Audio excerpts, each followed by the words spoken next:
Some Christmas dinner tables are not just complete without that juicy and crispy lechon. But in La Loma, Quezon City, lines for that lechon have yet to build up. Bim Santos is on the ground to tell us why. Bim, good afternoon. Kamusta naman ang lechon dyan? Yes, Charles and Chiki, clear your tables and make way for the centerpiece of the Noche Buena spread is being prepared right now, right here in La Loma, Quezon City. That's right, La Loma with a capital L as in lechon, the one and only. It's now starting to be sold here right now like hotcakes. Although, as you can see, if you can see right now, there's not much queue or lines to speak of.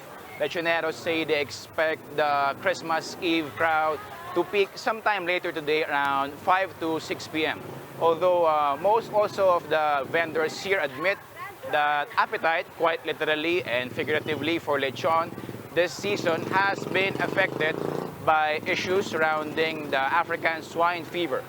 We spoke earlier today to the president of the Lechoneros Association here, as well as to the founder of Mila's Lechon. That's 88-year-old Antonina Cesario, who is herself also a culinary treasure.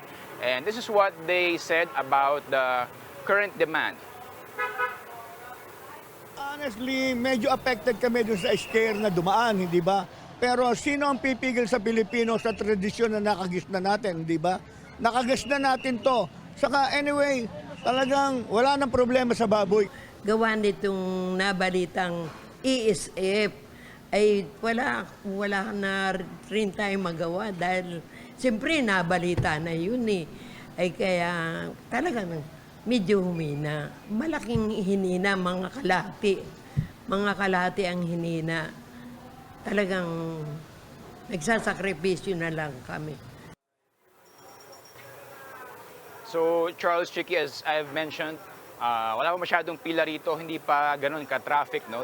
Although there's a regular stream of customers, but there isn't much of a crowd to speak of. But if we could just head over to the lechon pit, if we could just walk over a few steps right over here, we could see that the lechon pit is fully occupied, meaning they're now preparing for the rush of orders that they're expecting a few hours from today. So this is the full, the lechon pit is now full as we speak.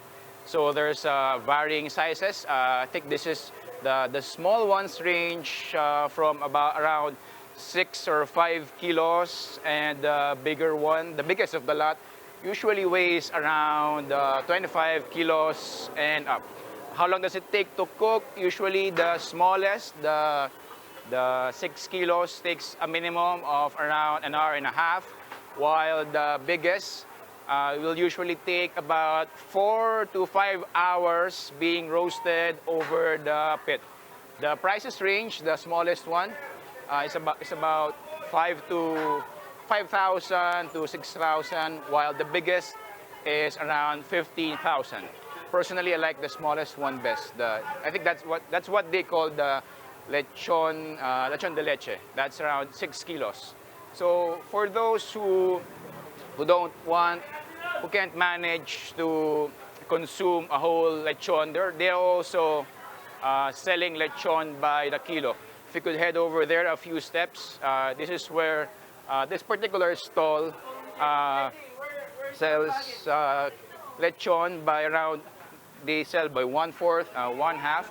So this right here, this is where they usually sell lechon. They sell it 1/4, around, kind of like 1/4, 250, 250. So 1/4, 250, 500, and 1,000 for the 1 kilo. So okay lang matikman to, kaya. So maybe we could see how this goes. We could look at that wobbly lechon. So let's see it. And okay. Okay.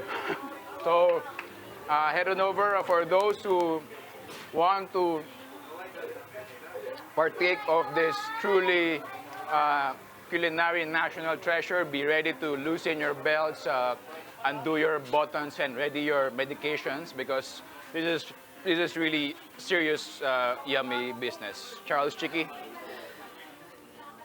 Merry Christmas and thank you for your lechon story, Bim Santos.